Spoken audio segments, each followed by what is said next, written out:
नमस्कार। पुलिस की परीक्षा की तैयारी करने वालों के लिए आंतरिक सुरक्षा और आतंकवाद ये दो ऐसे विषय हैं जिन्हें नजरअंदाज नहीं किया जा सकता। तो चलिए आज इसी पर बात करते हैं और परीक्षा के लिए जरूरी हर पहलू को आसान भाषा में समझते हैं। तो शुरुआत एक बहुत ही जरूरी सवाल से करते हैं। आखिर आज के समय में भारत के पास आतंकवाद से लड़ने के लिए सबसे बड़ा कानूनी हथियार है कौन सा? ये सवाल समझ लीजिए कि परीक्षा के लिहाज से कैटेगरी ए का टॉपिक है, इसे जानना ही होगा। और इसका जवाब है UAPA यानी अनलॉफुल एक्टिविटीज प्रिवेंशन एक्ट 1967। यही है भारत का सबसे अहम एंटी टेरर कानून। और हाँ, हाल के कुछ सालों में इसमें इतने बड़े बदलाव हुए हैं कि इसके आज के स्वरूप को समझना बहुत जरूरी हो जाता है। देखिए, ये कानून कोई नया नहीं है। दशकों से ये भारत की एंटी टेरर स्ट्रैटेजी की रीढ़ रहा है।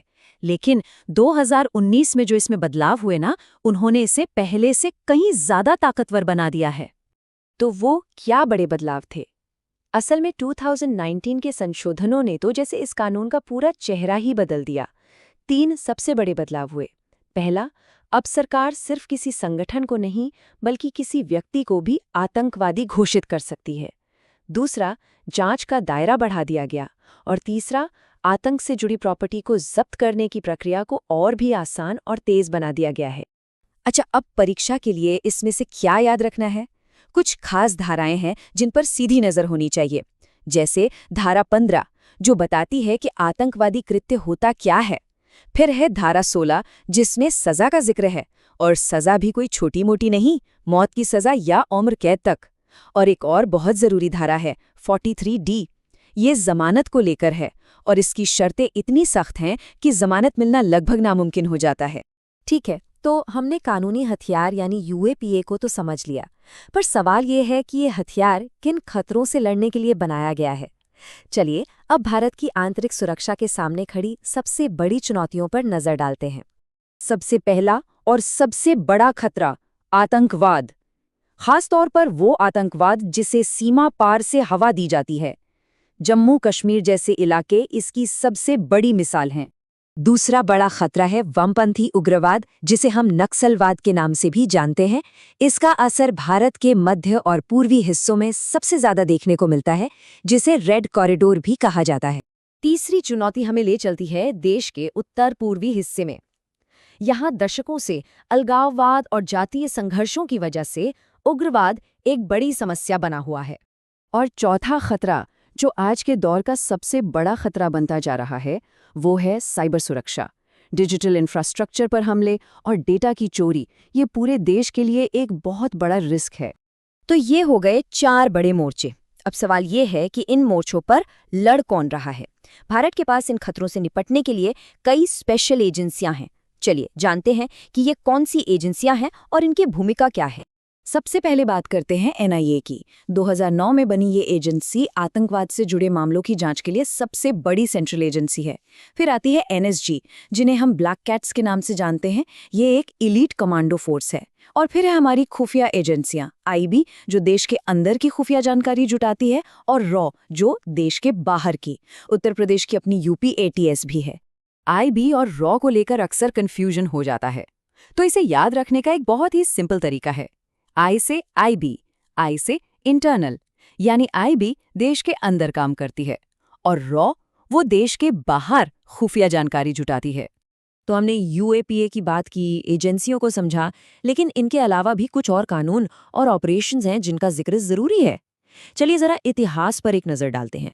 पहले 2 बहुत सख्त कानून हुआ करते थे, ताडा और पोटा। ताडा 1985 में आया और पोटा 2002 में। हालांकि आज ये दोनों ही कानून खत्म कर दिए गए हैं, लेकिन इनका जिक्र समझना जरूरी है। अब इनकी जगह UAPA ही मुख्य कानून है। कानूनों के साथ साथ कुछ बड़े ऑपरेशंस भी हुए हैं जिन्होंने इतिहास बदल दिया। इनमें 3 नाम सबसे अहम हैं: operation blue star, operation black thunder और हाल के वर्षों में जम्मू कश्मीर में चलाया गया ऑपरेशन ऑल आउट। ये सभी भारत की आतंकवाद के खिलाफ लड़ाई में मील के पत्थर साबित हुए। तो ये तो हुई फाउंडेशनल बातें, लेकिन परीक्षा में सवाल करंट अफेयर्स से भी आते हैं। तो चलिए अब पिछले 1 साल के कुछ ऐसे बड़े डेवलपमेंट्स देखते हैं जो सीधे सीधे परीक्षा में पूछे जा सकते हैं। 2025 में 2 बड़े ऑपरेशन बहुत चर्चा में रहे। पहला, ऑपरेशन चक्रव्यूह। ये ड्रग्स और आतंकवाद के गठजोड़, जिसे नार्को टेररिज्म कहते हैं, उसे तोड़ने के लिए एनआईए का एक देशव्यापी अभियान था। दूसरा था ऑपरेशन कवच, जो दिल्ली और उत्तर भारत में ऑर्गेनाइज्ड क्राइम सिंडिकेट्स के खिलाफ एक बड़ी पुलिस कार्रवाई थी। और वामपंथी उग्रवाद को लेके एक बहुत बड़ी खबर है।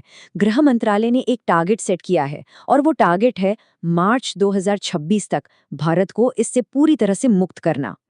अब जो लोग खासकर यूपी पुलिस की तैयारी कर रहे हैं, उनके लिए 2 अपडेट्स बहुत जरूरी हैं।